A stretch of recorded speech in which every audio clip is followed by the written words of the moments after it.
ঈদযাত্রায় রাজধানীতে পশুর হাটে চড়া দামের অভিযোগ ক্রেতাদের, হতাশ বিক্রেতারা। চামড়া নিয়ে সিন্ডিকেট হলেই কঠোর ব্যবস্থার হুঁশিয়ারি র্যাবের। নেদারল্যান্ডসের বিপক্ষে দাপুটে জয় টাইগারদের, শীর্ষ ৮-এর পথে আরও এক ধাপ এগিয়ে শান্তরা। রাতে আয়ারল্যান্ডের প্রতিপক্ষ যুক্তরাষ্ট্র।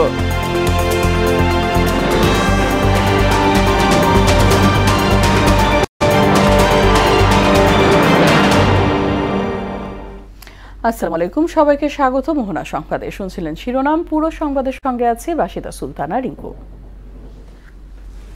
বিস্তারিত। ঈদকে সামনে রেখে রাজধানীর আশপাশের মহাসড়কগুলোতে ঘরমুখো মানুষের ঢল নেমেছে। দূরপাল্লার বাসের পাশাপাশি নারীর টানে ঘরে ফিরতে বাইকেও ছুটে যাচ্ছেন অনেকেই। এরই মধ্যে দক্ষিণাঞ্চলের প্রবেশদ্বার মাওয়া ও ঢাকা টাঙ্গাইল মহাসড়কের 10 কিলোমিটার অংশে যানজট তৈরি হয়েছে। কিছুটা ভোগান্তির কথাও বলছেন যাত্রীরা। বিস্তারিত জানাচ্ছেন তানজিদ ভুইয়া। আনন্দ বাড়াতে নারীর টানে বাড়ি ফিরছেন ঘরমুখো মানুষ। তবে এই আনন্দে কিছুটা ভোগান্তিও পোহাতে হচ্ছে যাত্রীদের। এরই মধ্যে মাওয়া ও ঢাকা টাঙ্গাইল মহাসড়কের বাইপাল চন্দ্রা পয়েন্টে বেড়েছে গাড়ির চাপ। ঈদুল আজহাকে কেন্দ্র করে প্রিয়জনের সঙ্গে ঈদের আনন্দ ভাগাভাগি করতে সবার ছুটে চলা। ঢাকা সিলেট ও ঢাকা চট্টগ্রাম মহাসড়কের নারায়ণগঞ্জ অংশেও সৃষ্টি হচ্ছে যানজটের। সিরাজগঞ্জ বঙ্গবন্ধু সেতু পশ্চিম মহাসড়কে যানবাহনের চাপ বেড়েছে। স্বাভাবিকের তুলনায় মহাসড়কে যানবাহনের চাপ বেড়েছে 2 থেকে 3 গুণ। জামদার ছিল, চান্দ্রা জামদার ছিল। এক ঘন্টা তো দাঁড়িয়ে আছি বাসের জন্য, বাইরে গেছি এর জন্য চালাচ্ছি ভাই। এখন ফিরে তো যাইতে হবে, ঈদের সময় বোঝেন না। ঘরমুখো মানুষের যাত্রা নির্বিঘ্ন করতে সব ধরনের ব্যবস্থা নিয়েছে প্রশাসন। আমরা কিছু মেকানিক্স রেডি করে রেখেছি, ইনস্ট্যান্টলি যদি ওটা ঠিক করে আমরা পার করে দিতে পারি তাহলে সেরকম ভাবে আমরা কাজ করব। ঈদে বাড়ি যাওয়া নিয়ে ভোগান্তিতে পড়লেও কোনো ক্ষোভ নেই জনমনে, কারণ বাড়ি ফিরতে পারাই সবচেয়ে বেশি আনন্দের। তানজিদ ভুইয়া, মোহনা সংবাদ। গাজীপুরের চন্দ্রা মোড়কে কেন্দ্র করে আশপাশের 10 কিলোমিটার এলাকা জুড়ে যানজটের সৃষ্টি হয়েছে। এতে ভোগান্তির শিকার হচ্ছেন যাত্রীরা। এনে বিস্তারিত জানাতে চন্দ্রা মোড় থেকে সরাসরি যুক্ত হচ্ছেন সহকর্মী আলহাজ হোসেন। আলহাজ, যানজটের মূল কারণ কি এবং যানজট নিরসনে কত সময় লাগতে পারে?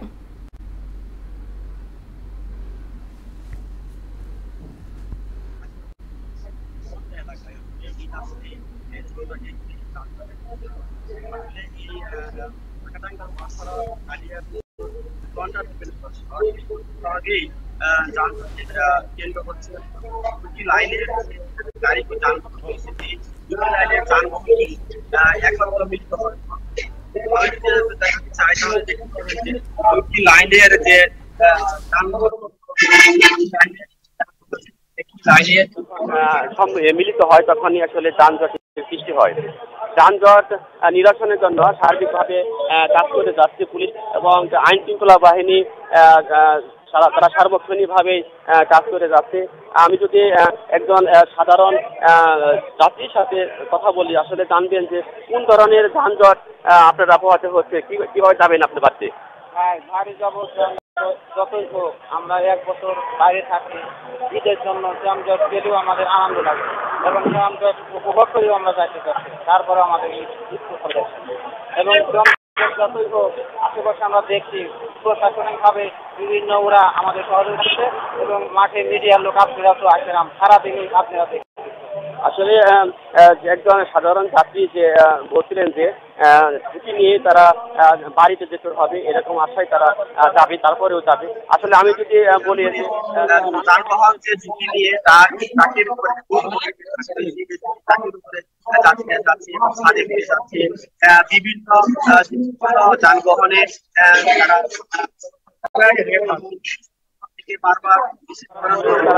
ঝুঁকিপূর্ণ চলাচল করতে। আমি যদি আপনাকে আরেকটা অতিরিক্ত ভাড়া নেওয়ার পরিবহন রয়েছে, তারা অতিরিক্ত ভাড়া নিচ্ছে এবং তার কারণে এই ছিল গাজীপুরের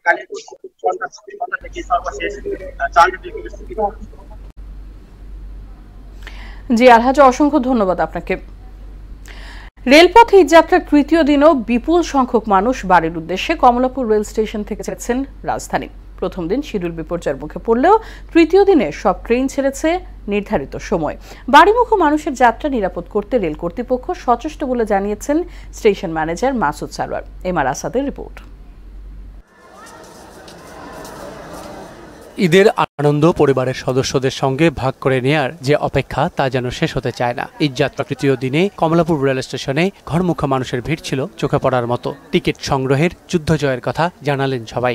টিকিট পাইতে খুব কষ্ট হয়েছে, অনেক কষ্ট করে স্ট্যান্ডিং টিকিট পাইছি, কিন্তু সিট পাওয়া যায় না। ডিজিটাল বাংলাদেশ আসলে আমাদের ট্রেনের টিকিটগুলো অনেকটা সহজলভ্যে পাওয়া যায়। টিকিটগুলো আমরা ট্রেনে খুব রিস্কের মধ্যে পাচ্ছি, টিকিট পাওয়া যায় না, 1 মিনিটে মানে শেষ হয়ে যায়। বাড়িতে ফিরে ঈদকে ঘিরে নানা পরিকল্পনাও বাদ নেই। নিরাপদে ফিরতে চান আবার ঢাকায়। অনেক আনন্দ লাগতেছে, অনেক ভালো লাগতেছে, ইনশাআল্লাহ বাড়ি যাব। অনেক ভালো লাগতেছে, কারণ এলাকার মধ্যে ঈদ করার মজা আলাদা।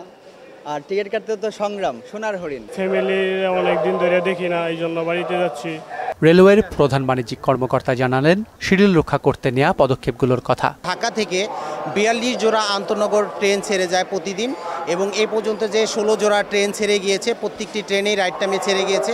এই আন্তনগর ট্রেন ছাড়াও মেইল, লোকাল, কমিউটার এবং স্পেশাল ট্রেন যায় 28 জোড়া, এবং টোটাল 72 জোড়া ট্রেন প্রায় 1 থেকে 1.5 লাখ যাত্রী এই কমলাপুর স্টেশন থেকে যাতায়াত করে। কমলাপুর রেল স্টেশন ম্যানেজার জানান, ঘরমুখী মানুষের ঈদ যাত্রা সুখকর করতে আপ্রাণ চেষ্টা করছে কর্তৃপক্ষ। আশা করছি আগামী 1 দিন 2 দিন রয়েছে আর ঈদ যাত্রা, এই দিনগুলোতেও আমরা সমাজ যাত্রীজনকে নিরাপদে এবং স্বাচ্ছন্দ্যমতভাবে তাদের নিজ গন্তব্যে পৌঁছাতে পারবে। যাত্রীদের টিকিট ছাড়া রেল স্টেশনে না আসার অনুরোধ করেন তিনি। এমআর আসাদ, মোহনা সংবাদ, ঢাকা। সদরঘাট ঈদে ঘরমুখী মানুষের চাপ কেমন, কোনো ভোগান্তি হচ্ছে কিনা তা জানবো আমাদের সহকর্মী ওবায়দুল হক মারুফের কাছ থেকে। সদরঘাট থেকে সরাসরি যুক্ত হচ্ছেন তিনি। মারুফ, সদরঘাটে প্রতিবারই ঈদে ঘরমুখী মানুষের চাপ বেশি থাকে, এবার পরিস্থিতি কেমন দেখছেন?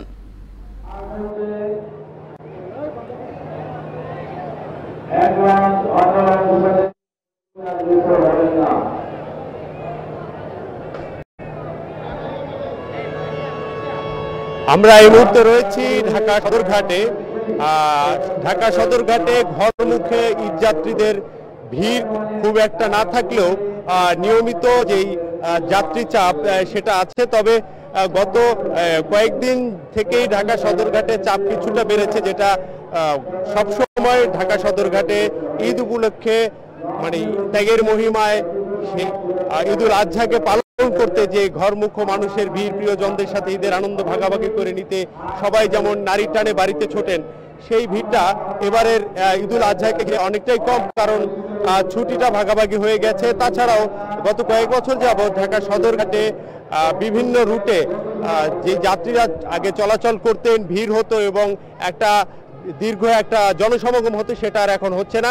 আপনারা দেখতেই পাচ্ছেন আমার পেছনে সদরঘাটে বেশ কিছু যাত্রী আছে, তবে সেটা বিগত গত 4-5 বছর আগে যেমনটা হতো, উপচে পড়া ভিড়, টার্মিনালে ডুবি ডুবি অবস্থা, মাথা গোজার ঠাঁই নেই এবং লঞ্চগুলোতে প্রচণ্ড চাপ থাকতো, সেই অবস্থা কিন্তু এবারে আর নেই। কারণ এবারে হচ্ছে অনেক লোকই এবার পদ্মা সেতু হয়ে সড়কে চলে গেছেন এবং সড়কের যাত্রাটা খুব অল্প সময় হওয়ায় যারা একাকী যাচ্ছেন বা যারা খুব আলাদা আলাদাভাবে যাচ্ছেন, তারা সবাই সড়ক পথে এবারে দক্ষিণ অঞ্চলে বিভিন্ন রুটে পৌঁছেছেন বা পৌঁছাবেন, এমনটাই জানা যাচ্ছে এখানকার যাত্রীদের সঙ্গে এবং বিভিন্ন রুটের যাত্রীদের সঙ্গে কথা বলে।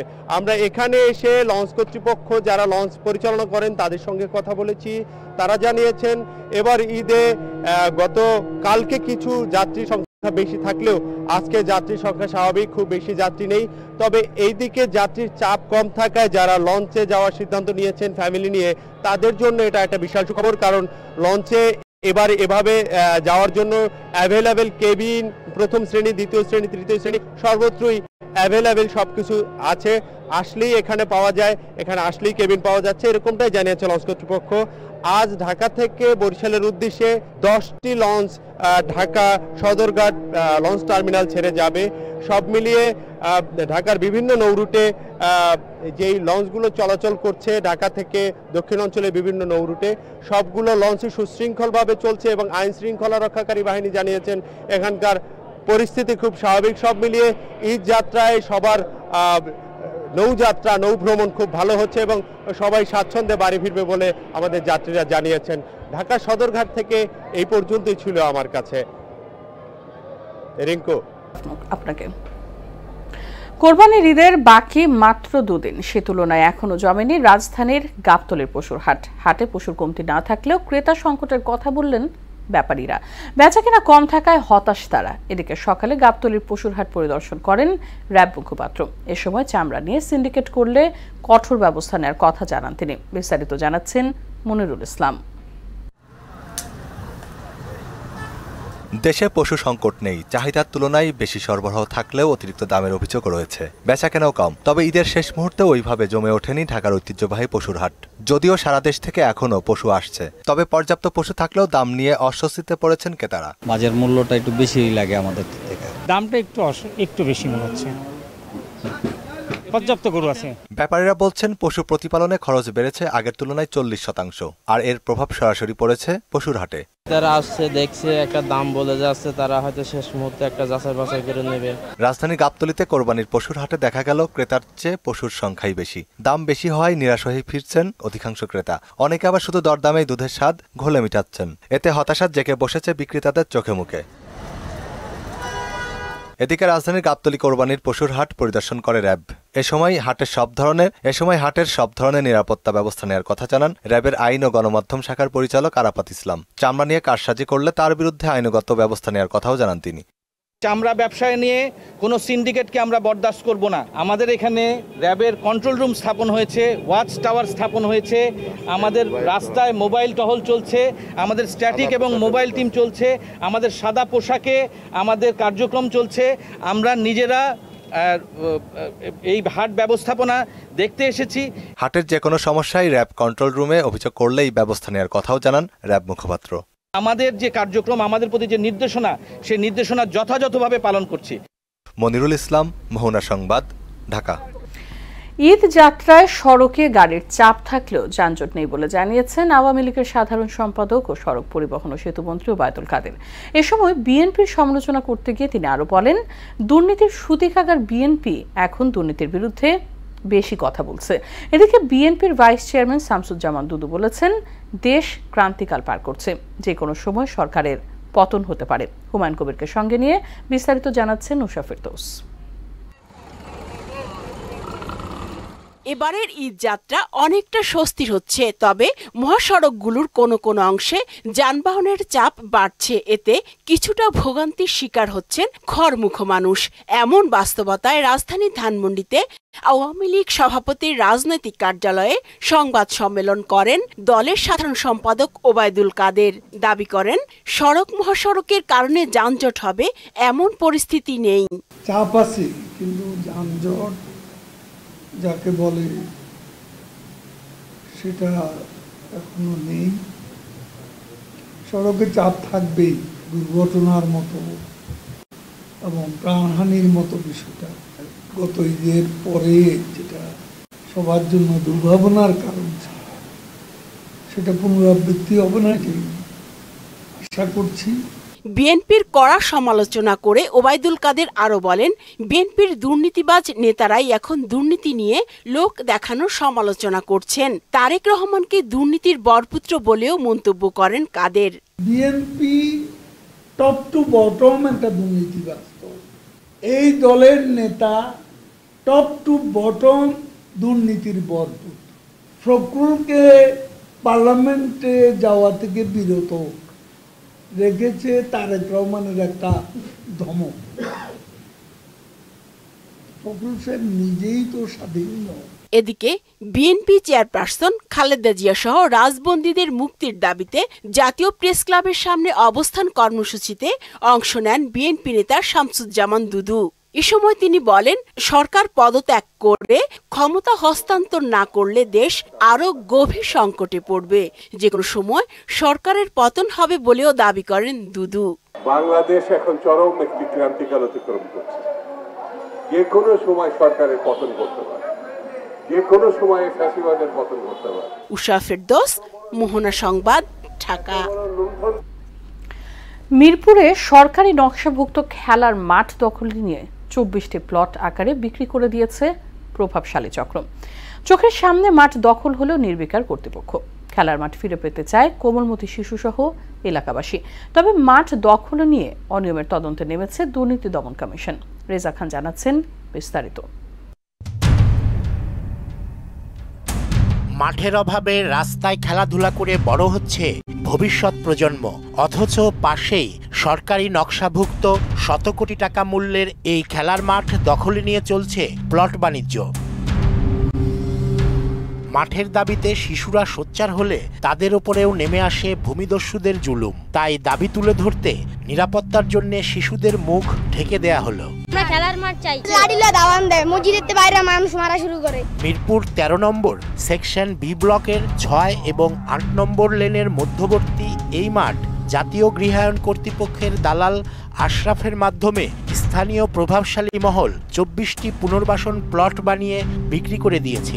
2 নম্বরে কাগজ বানায় করতেছে, এই দালালে করতেছে, এগুলা আশরাফ করতেছে। এগুলা যে পজিশনে আমরা আছি, এইটা সুদ্ধার দখল করবো এই মহলে জোর করে ভয় দেখায় টাকা উঠায় তারপর তারা নিজেরা বিক্রি করতে। আমরাও মামলা খেতে খেতে শেষ।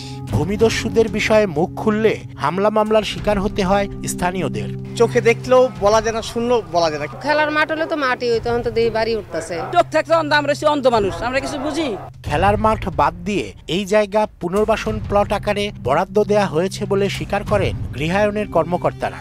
একই জোনের 2 জায়গায় 2টা খেলার মাঠ ছিল, এই জন্য একটাকে প্লট করছে আর একটাকে মাঠ হিসেবে রাখছে।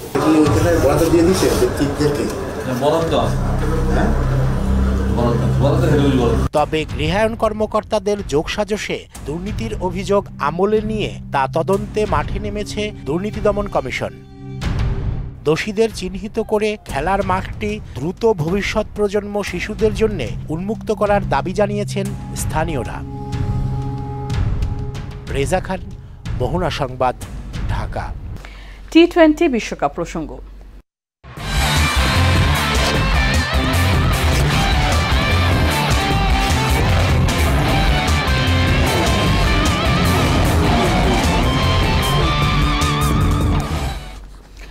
বিশ্বকাপে নিজেদের তৃতীয় ম্যাচে নেদারল্যান্ডসকে 25 রানে হারিয়েছে বাংলাদেশ।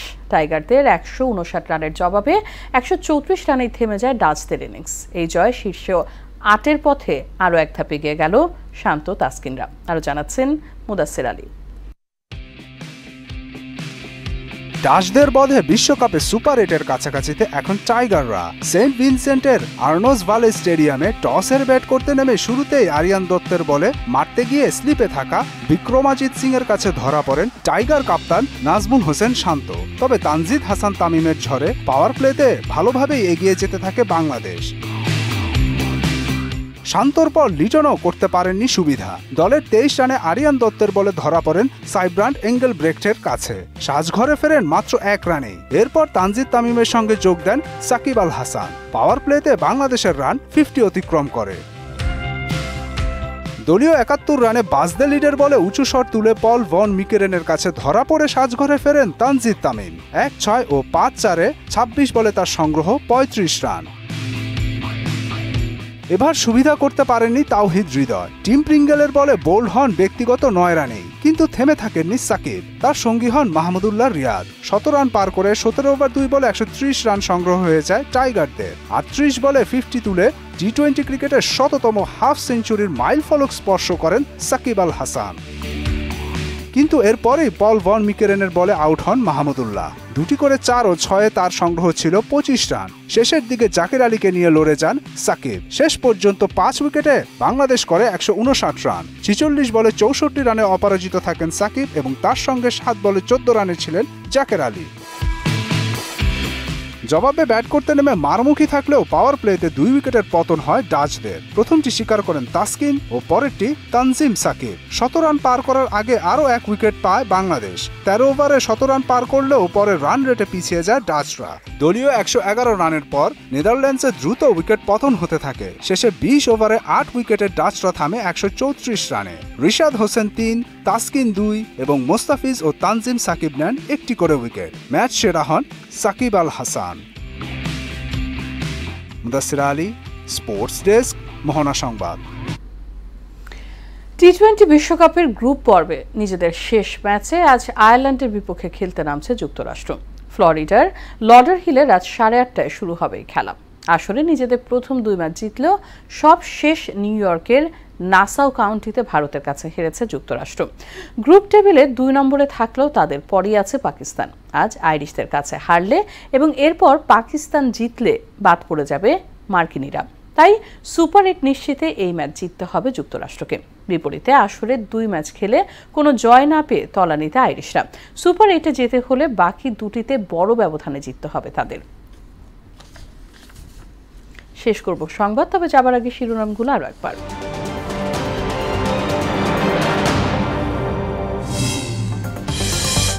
ঈদ যাত্রায় ঘরমুখো মানুষের ঢল। টাঙ্গাইলে যানজটে যাত্রীদের ভোগান্তি, কমলাপুরে স্বস্তির নিঃশ্বাস। চিরচেনা চাপ নেই সদরঘাটে। রাজধানীতে পশুর হাটে চড়া দামের অভিযোগ ক্রেতাদের। হতাশ বিক্রেতারা। চামড়া নিয়ে সিন্ডিকেট হলেই কঠোর ব্যবস্থার হুঁশিয়ারি র্যাবের। নেদারল্যান্ডসের বিপক্ষে দাপুটে জয় টাইগারদের। শীর্ষ 8-এর পথে আরও এক ধাপ এগিয়ে শান্তরা। রাতে আয়ারল্যান্ডের প্রতিপক্ষ যুক্তরাষ্ট্র। এই ছিল মোহনা সংবাদে। পরবর্তী সংবাদ রাত 9টায়। এছাড়া সংবাদ এক নজরে দেখুন সন্ধ্যা 7টায়। মোহনার সব শেষ খবর জানতে ভিজিট করুন www.mohana.tv। সংবাদ দেখতে পারেন ফেসবুক ও ইউটিউবেও। সঙ্গে থাকার জন্য ধন্যবাদ সবাইকে।